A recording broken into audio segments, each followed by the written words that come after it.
is very key. Balance that.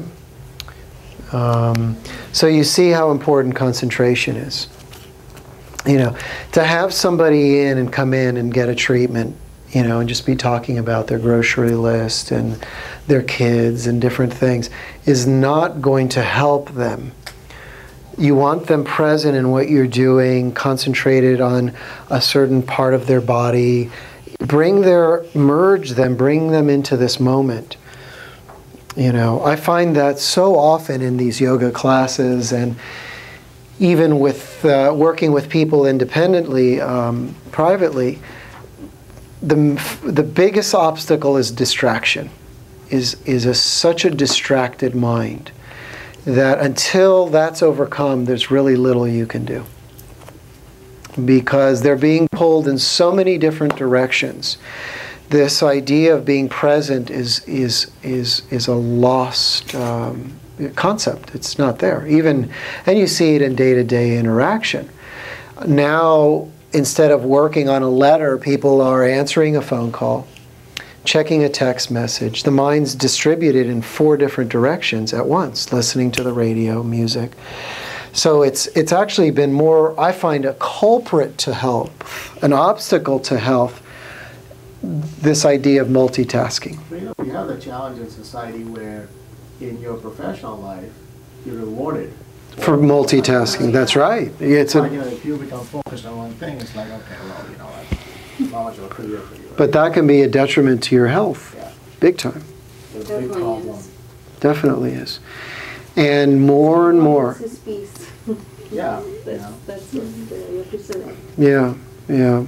And this one Buddhist teacher, actually she has an ashram somewhere up here, I'm not sure where, but her name is Sherry.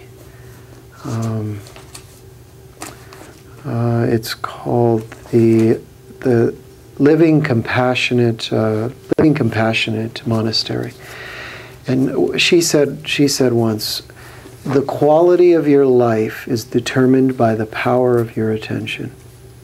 The quality of your life is determined by the power of your attention.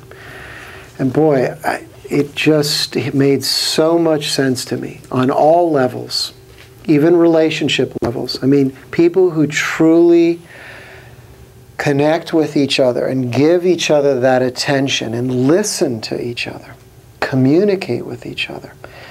You can grow so much together. But one little distraction comes up and they run from each other. And this is also a problem in communication. People on a day-to-day level. I mean, they're talking to somebody and their eyes are like up in the clouds somewhere. Oh, you know, oh, and then they hear papers ruffling and all the attention goes to the papers. You know, so the mind has lost its magnetic ability to focus, and this is very, very key in healing. We cannot just give people pills and assume that they can run around like distracted fools and heal themselves. It will not work.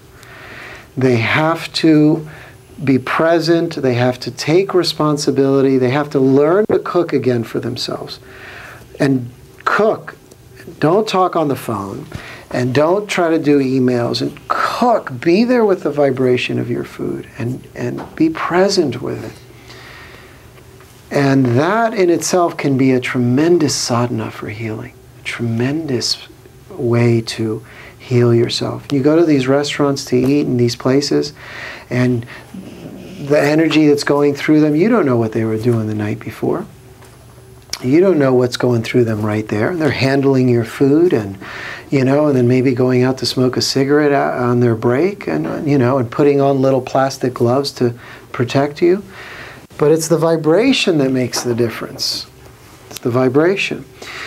So these are all factors that are important, and I just enumerate them here in what yoga and Ayurveda share together.